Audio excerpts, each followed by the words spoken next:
Всем привет! Сегодня вам показываю вот этот интересный автомобиль. Очень интересен, особенно для меня, потому что у него огромный багажник, и кроме этого есть некоторые очень интересные функции, о которых я сегодня расскажу. Так что давайте начнем. Во-первых, вот такой внешний вид. Быстренько вам покажу. Это у нас 5,2 метровый монстр. Видно, да? Вот особенно отсюда, насколько длинная база и вообще длинный автомобиль. Это у нас рамный внедорожник. Видите, видна рама, да?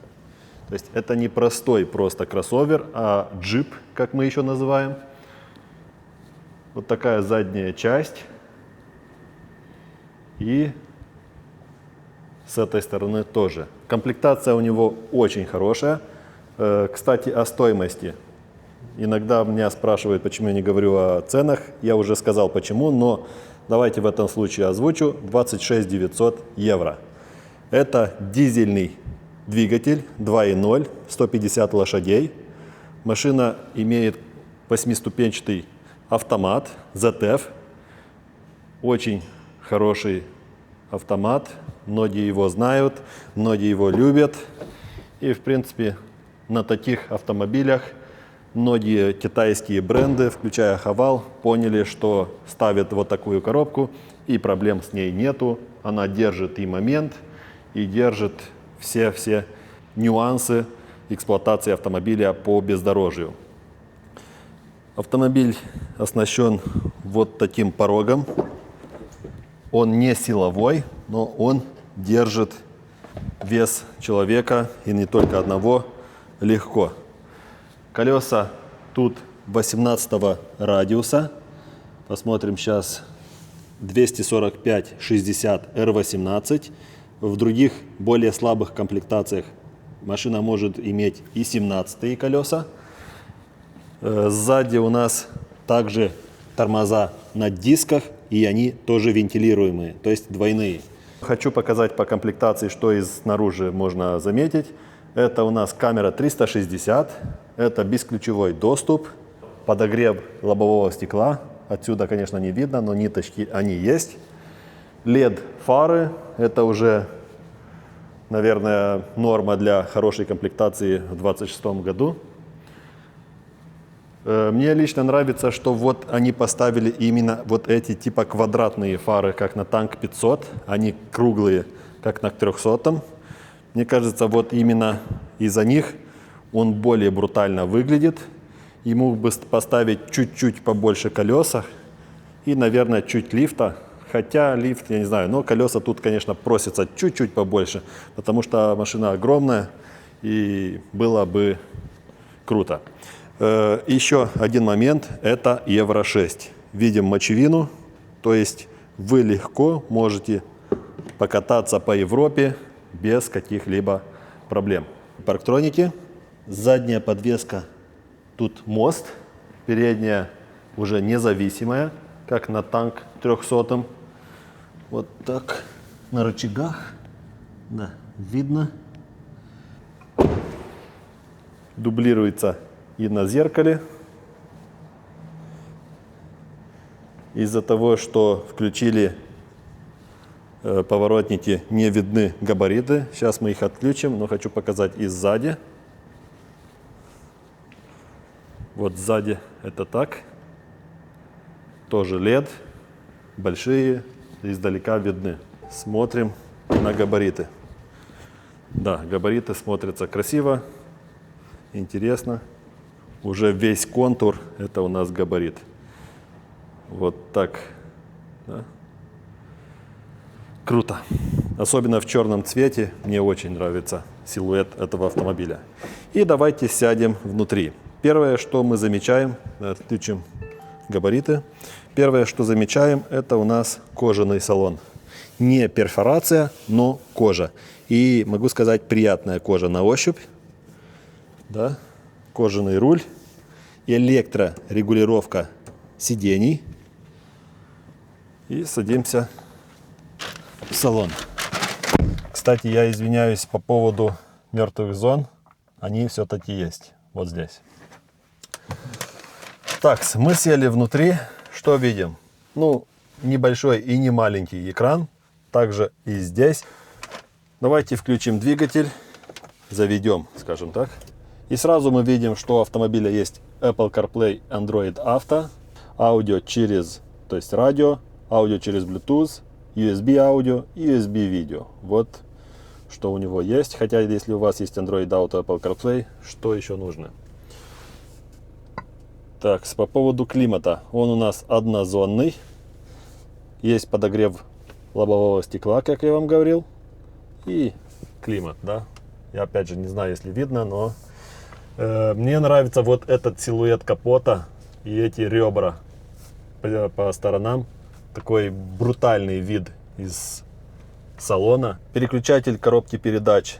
Тут как на танк 300 первого поколения, скажем так, потому что там после этого его поменяли на руле. Электроручник, автохолд и подогрев передних сидений. Вентиляцию тут автомобиль не имеет. Нравится, что дублирует несколько кнопок вот здесь. Не все перевели на экране. То есть вы можете тут либо пользоваться климат-контролем и сразу же можете, к примеру, открыть дверь отсюда. Дверь багажника. Вот так. Закрываем обратно. Есть кнопка камеры 360. Можно посмотреть на автомобиль с разного угла. Да. Крутить его нельзя, только вот этими кнопками. Линии можно отключить и так далее. Ну, круто смотрится. Вот такой вид экрана 0,8, то есть 800 оборотов в минуту. И тут скорость. Если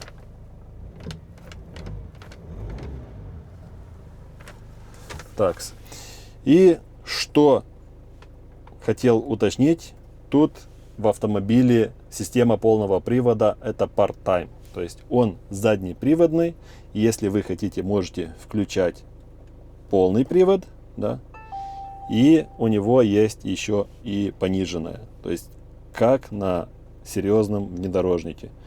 То есть вы на этом автомобиле, если поставить хорошую резину, можете прямо ехать на оффроуд, не думая о том, что у вас какой-то кроссовер и так далее. У вас полноценный внедорожник.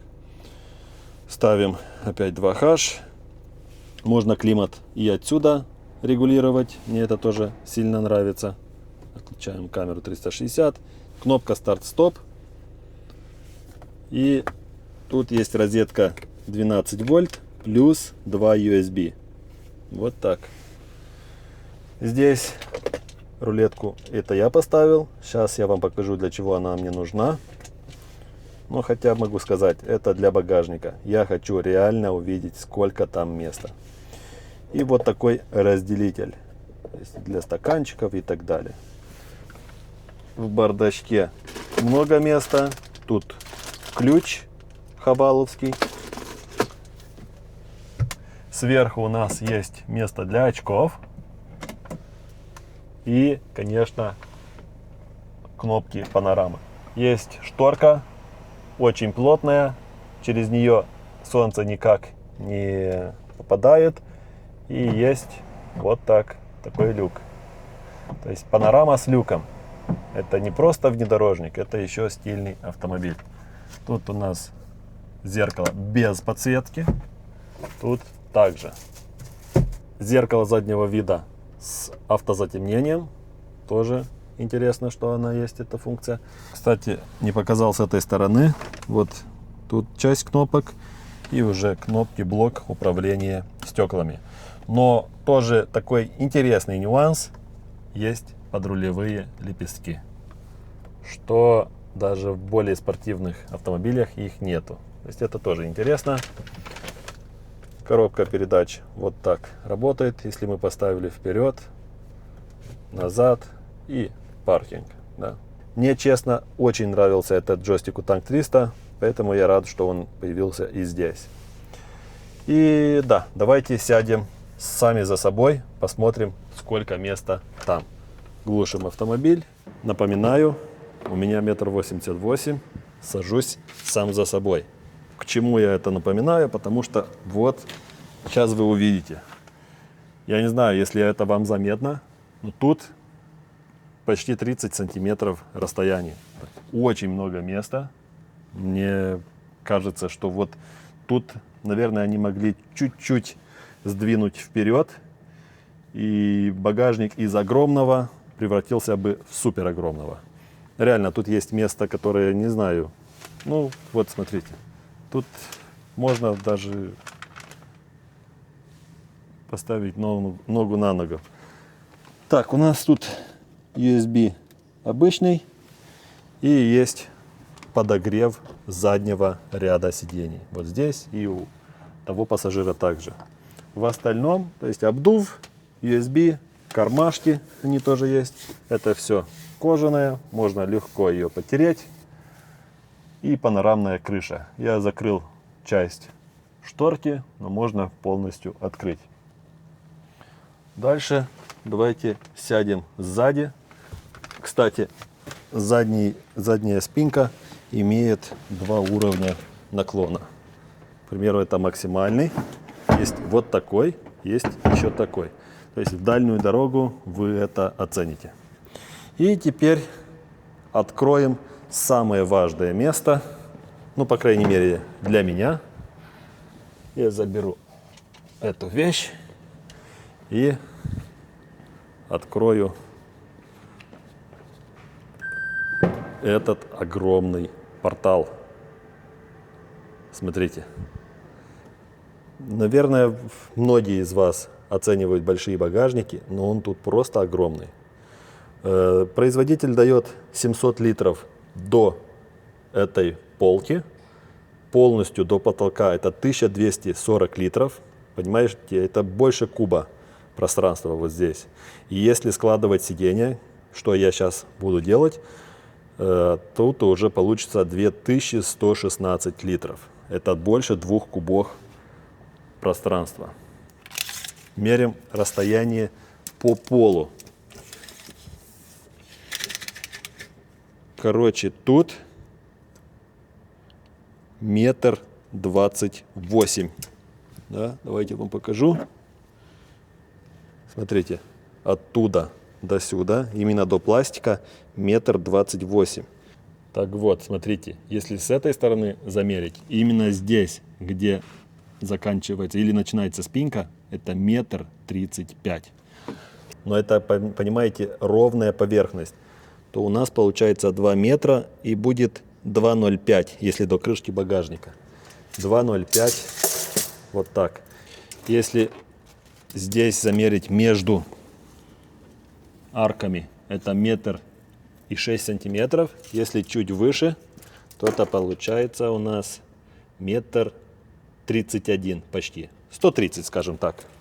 Что мы имеем? 1,30 м в длину, 35, 1,30 м вот здесь. То есть очень большой квадрат именно по пространству. Если складывать полностью сиденье, вот так. Кстати, тут есть комплект. Вот ключ, треугольник. Ставим вот так, чтобы не мешал.